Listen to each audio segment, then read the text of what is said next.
My parents got divorced when I was 3 years old after a few years of being in an unhappy marriage. They had joint custody of me, and I would spend half the month with my mom and the other half with my dad. Initially, things were good, but when I was around 6 years old, my mom started dating Sam, and he did not like me much. Even as a 6-year-old, I could sense that, and we mostly just stayed away from each other as much as we could. Sam also had a daughter who was 5 years older than me, my stepsister Fiona. After being with each other for about a year and a half, Sam and Fiona moved in with us. Unlike me, Fiona's parents did not have a joint custody arrangement because her mother wasn't exactly interested in being a mom in the first place. So she spent all her time with us and would only see her mom every other weekend. Fiona was exactly the kind of daughter that my mother had always wanted. She was feminine and intelligent in the same way that my mom was, and I could see that they had started developing a good relationship very quickly. Obviously, I was jealous, and I started doing things to get her attention, but it only seemed to annoy her. After a couple of years, Sam and my mother got married, and I started being pushed even more into the shadows. But I never complained about it to anybody, not even my dad, because I did not want to be taken away from my mother, and I thought that was what was going to happen if I complained about her. So I was unhappy when I used to stay with my mother, but I never said anything about it until I hit my teens and things started going even more downhill. Fiona was a huge bully, and when I was younger, she would only intimidate me and stuff. But as we grew older, it became more and more difficult to stay with her because she was constantly putting me down, and my mom didn't even seem to care. I was her biological daughter, but to me, it seemed like she cared more about her stepdaughter. So naturally, I started picking fights with my mom as well, and our relationship started getting worse. Even then, I never complained about it to anyone because even in my teens, I was still holding on to the hope that at some point, she was going to realize that I was not a bad kid and all I needed was some attention and affection from her. Unfortunately, that never happened, and our relationship steadily kept getting worse until it all came to a head when my dad passed away and a particular incident made me have no contact with my mother altogether. This was almost 3 years back when I was around 18 maybe, and I was about to start college. But thanks to my mom, I didn't even get to attend the college of my choice. My dad had been suffering from heart problems for a really long time, and one day we just received a call from his sister telling us that he had unfortunately passed away in his sleep due to a heart attack. He was just in his mid-40s, but I guess he had had the foresight to realize that because of his heart problems, he might not get the time or opportunity to set his affairs in order before he passed away. So he did have a will, and he had mostly left everything to either me or his sister. All the money that he had left in his account was supposed to be split between his sister and I, and everything else that he owned was to be sold, and the money from that was also going to be split between us equally. It was a decent amount, and I realized that it would be enough to get me through college without working or taking out a student loan. But my dream college was not here. It was in another state, and I would need some extra money for that. By then, I had even been accepted into the college of my choice, and I knew that my mom or Sam were never going to help me take out a student loan or even cover the expenses of my travel. So the only option that I had was to speak to my aunt. I didn't actually intend to ask her for money or financial help. I just wanted her to co-sign the student loan for me. And I even invented some story about why my mom wouldn't be able to do it because I did not want to throw her under the bus, since by then I had become quite adept at keeping secrets about how my mom really treated me. I know people must be thinking of me as stupid for never outing her, but honestly, it had become a habit by then. And especially after losing my father, I could not stand the thought of being kicked out by my mom as well, because no matter how badly she treated me, I thought that she was still my mom and I should stay with her. If I had told my aunt the truth about why my mom would not co-sign my loan, I definitely would have lost her. But now that I know what was about to happen, I guess I should have sold her out without a second thought. Anyway, when I told my aunt about my problems, she readily offered to help me out with the extra money that I needed, so I would be able to attend the college of my choice without even me having to ask her. That was just about a month after my dad had passed away, and I was thrilled because I was so sure that I was going to be able to attend my dream college. After that, I had kept in touch with my aunt to find out how the legal proceedings regarding the will and stuff were going on, and how soon I would be able to get the money since I had to secure my spot and pay my tuition. We were in contact for about a month, but then all of a sudden she blocked me everywhere. And shortly after that, maybe a week or two, I realized that my mom had gifted a brand new luxury car to Fiona. I don't know why, call it a gut feeling or whatever, but I just knew that my mom had something to do with the fact that my aunt had started ghosting me all of a sudden. So I confronted her about it a couple of days after she gave Fiona that car, and I asked her if she had spoken to my aunt, not really accusing her of anything. At first, my mom denied it, but then I started pushing it, and she was finally forced to tell me that she had indeed spoken to my aunt after I had told her that I was going to be moving out shortly so I could attend my dream college. She had figured out that even with the money that my dad had left me, I wouldn't be able to cover all the expenses. And since they were not helping me, somebody else must have been helping me out. And there was only one person that she could think of, my aunt. So she reached out to her and told her the truth about me. I was very confused as to what she meant by that. And then my mom told me that she had simply told my aunt that giving me money was going to be a bad investment and I was not trustworthy enough. So she should just transfer that money to her instead, because that way, at least the money would be in safe hands and my mom would apparently make sure that the money went only towards my college expenses and nothing else. Basically, she had implied to my aunt that I was a gold-digging thief who was into all sorts of shenanigans like alcohol and drugs, and apparently I was even a shoplifter. She made me out to be some sort of juvenile delinquent who was definitely going to waste all the money that she sent, and she very cunningly convinced my aunt that I was just good at pretending to be normal, but in reality, I had stolen money from my own parents several times.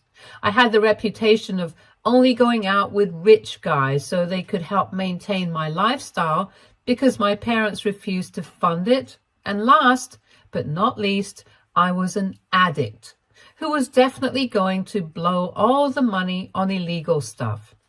Unfortunately, since I have never told my aunt about how much my mother hated me and loved Fiona, she bought all of it because, of course, my mom wouldn't be lying about me. So she blocked me, cut off all ties with me, and sent that money that she was supposed to be sending me to my mother instead, so I could be sent to rehab. I was furious that my mother had just ruined my chances of getting to attend the college that I wanted, just because she couldn't stand the idea of me being more successful than Fiona. And even though she hadn't said it, I knew that that had to be the reason, because the college that I had been accepted into was far better than the one Fiona had graduated from. And it was going to open up a lot of avenues for me because of the name associated with it. I don't want to brag, but it was an Ivy League college.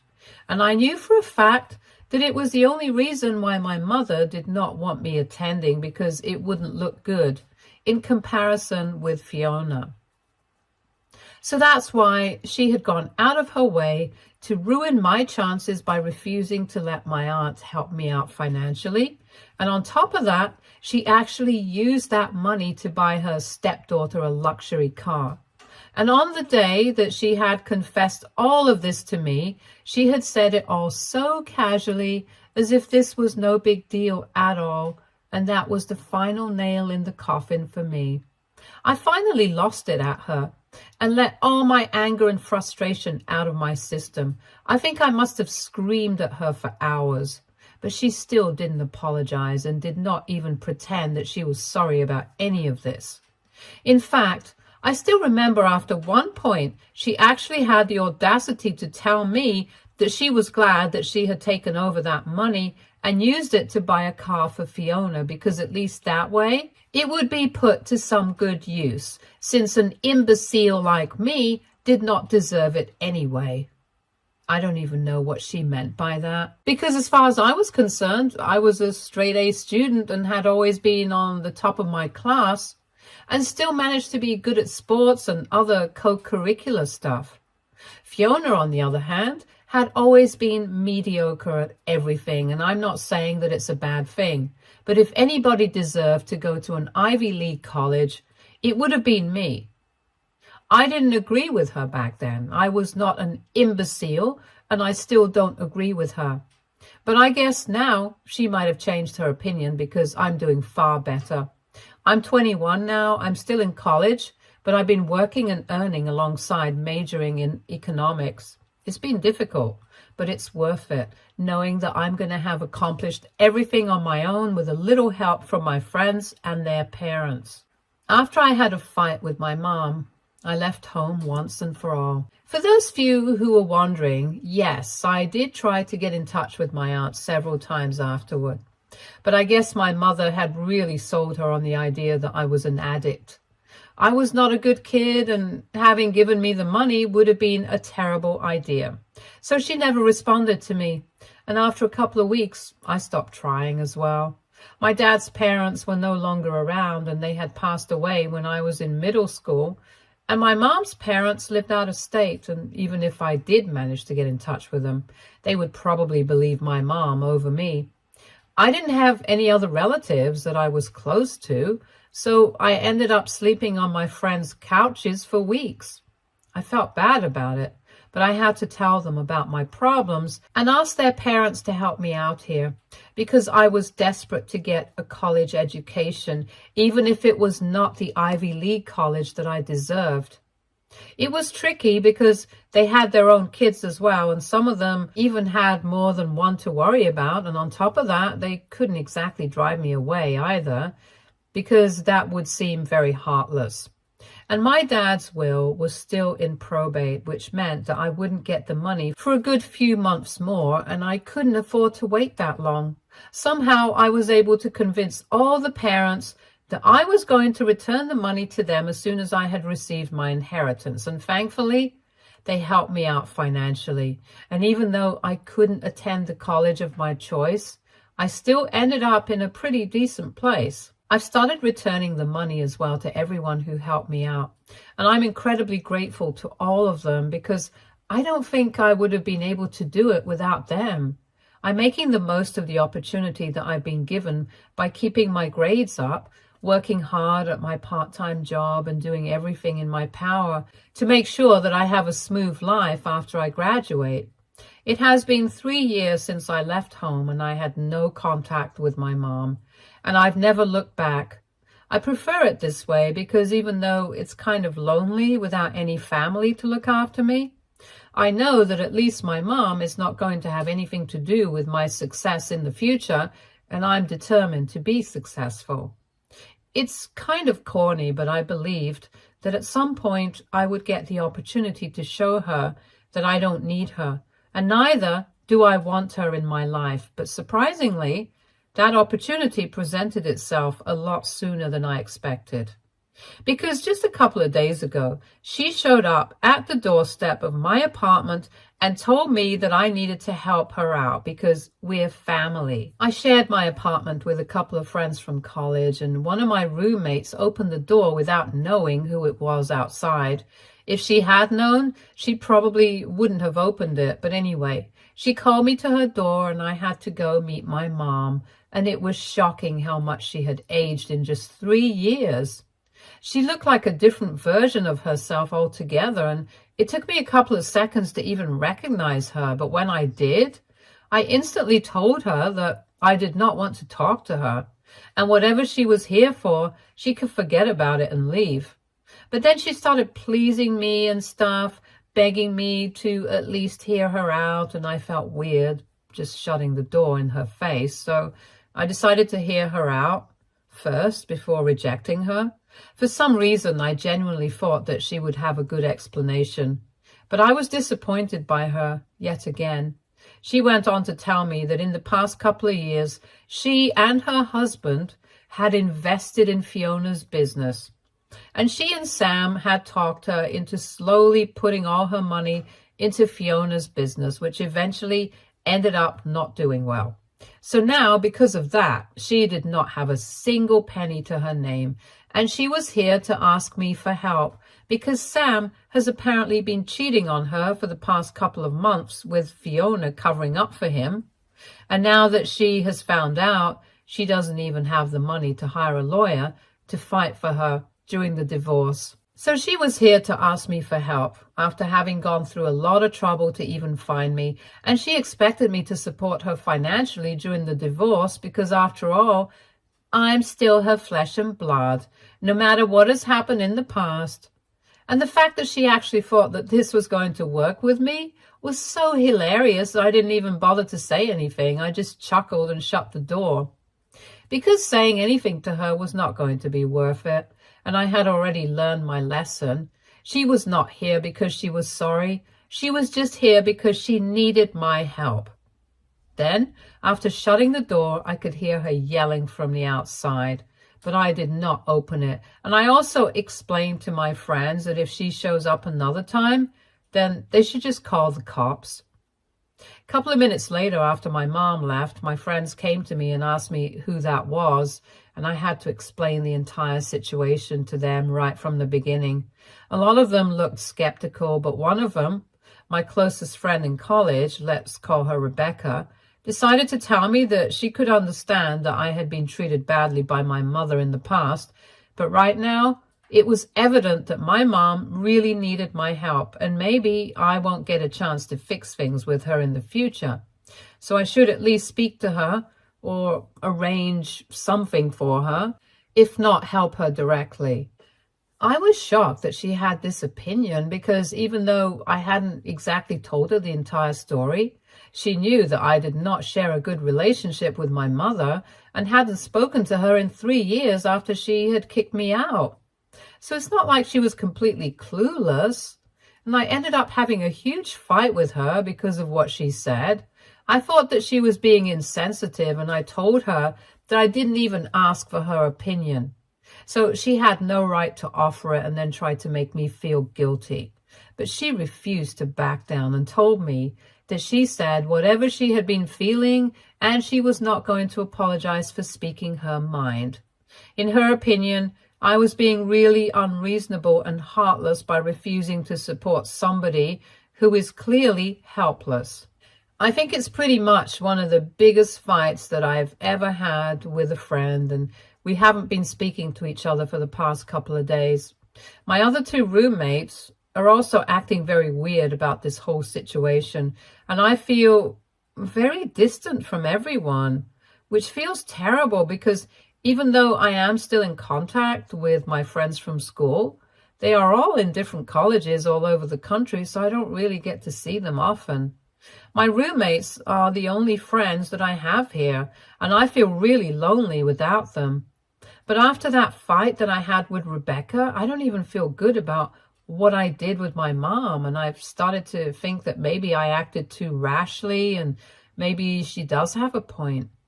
I have spoken to a couple of my friends from school about it, and all of them have had various kinds of advice, but a lot of them do feel that I don't really owe my mother anything, and if I don't want to, then I don't have to help her out. So I should not feel obliged to support her financially right now, especially when she never did the same for me. And if Rebecca and my other roommates don't understand that, in spite of knowing the whole story, that's their own problem, and I don't have to deal with it.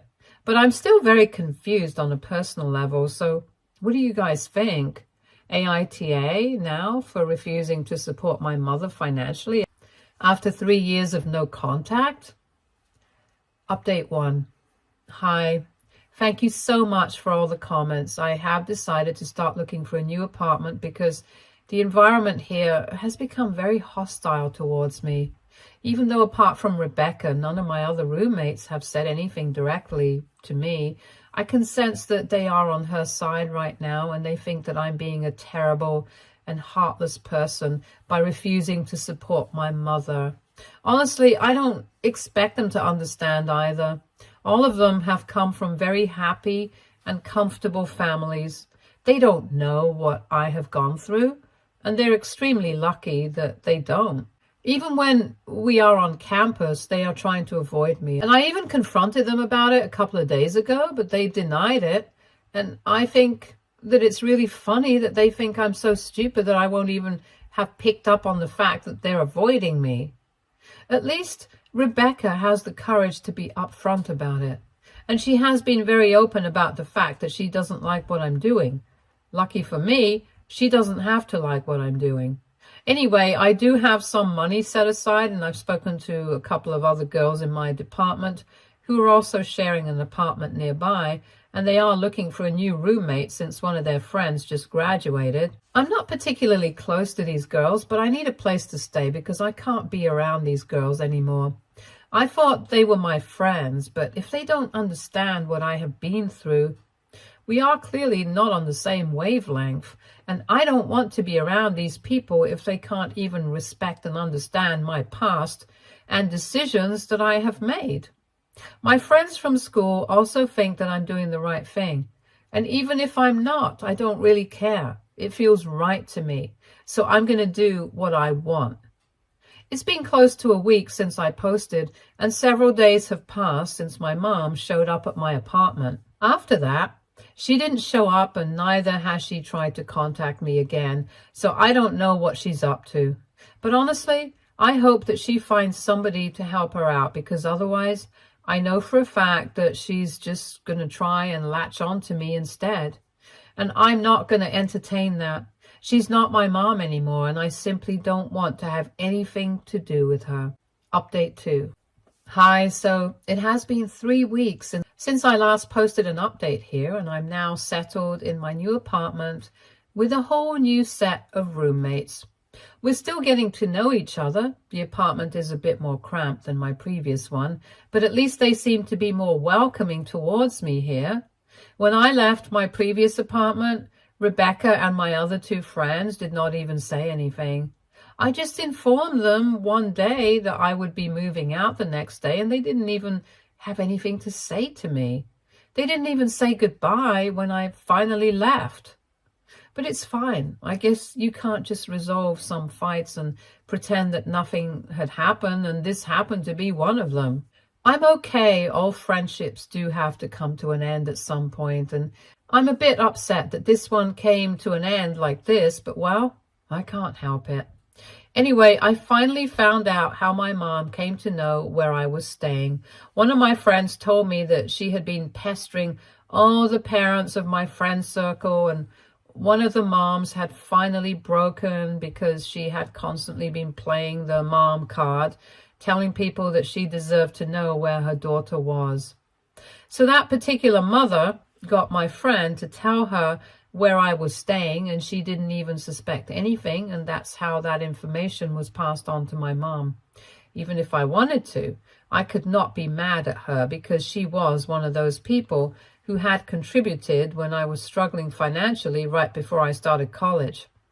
So I told my friend that it was no big deal, even though she was apologizing profusely, because she had caused me so much trouble. But I'm grateful to her because, at least because of my mom's reappearance, I got to find out my position in my so-called friends' lives. So it's fine. I don't think I lost anything, and I told her the same. Besides, now that it's already happened once and I've moved out of that apartment, I don't think it's likely to happen again, and my mom will probably not be able to find me again anytime soon. She hasn't made any other attempts to contact me either, so I'm assuming that she doesn't expect me to help her out and so isn't interested in talking to me anymore. All things said and done, I do feel a bit curious about what she's actually up to, because I know that she's financially not doing well right now, so I really do want to know how she's dealing with the situation now that she doesn't have Sam or Fiona by her side anymore. But I'm not going to go seeking out that information. If I find out on my own, then that's fine. Otherwise, I'm still good even without knowing what happens to her. Update 3. Hi, so it's been almost a month since my last update. And a couple of days ago, my aunt, of all people, finally reached out to me after 3 years. I had almost forgotten about the whole incident with my mother because I was really busy with work. And I also had my finals week coming up. But anyway, in the email that she wrote to me, she told me that my mom had apparently finally confessed the truth to her. It had happened about a week ago, and my aunt wanted to apologize to me for treating me like that and believing my mom instead of hearing me out at least just once. I thought about responding to her, but honestly, that is water under the bridge right now. She did whatever she thought was right at that point in time, and I can't blame her for that, because I had never told her that my mom mistreated me or whatever, so she was obviously inclined to believe an adult. Besides, she had no reason to think that my own mother would make up such horrible lies about me. So why would she doubt her even for a second? Anyway, I found it very strange that all of a sudden my mother had told her the truth. So I decided to get in touch with a couple of my relatives who I haven't spoken to in a really long time, and they told me that apparently my mom is going through with the divorce and she's relying heavily on financial help from her friends and family to get through it. She has promised everybody that she's going to try and return all the money that she's borrowed from people as soon as the alimony checks start coming in, and judging by the fact that she has hired a really popular divorce attorney, I don't doubt that she's going to get the kind of alimony that she wants from Sam. And she's also probably trying to get back whatever money she had invested in Fiona's business. Honestly, good for her, but I still don't want anything to do with her. And I appreciate the fact that she finally decided to come clean to my aunt and fix all the damage that she has caused. But it's too late. I ended up not being able to go to the college of my dreams because of what she had done, and nothing is ever going to change that. So nothing she does now matters to me. I wish her all the best for the future, and I hope that I don't have to be a part of it. She had told everyone that I had contacted that if I do get in touch with them regarding my mom, they should tell me that she's really sorry about whatever she has done to me. And I've told them to tell her that I accept her apology and that I forgive her, but I no longer want her in my life. I think this is the best and healthiest way for me to get some closure and finally move on from all my crazy family history. And frankly speaking, I already feel a lot better now. Stay tuned for more stories from Our Girl Relationships.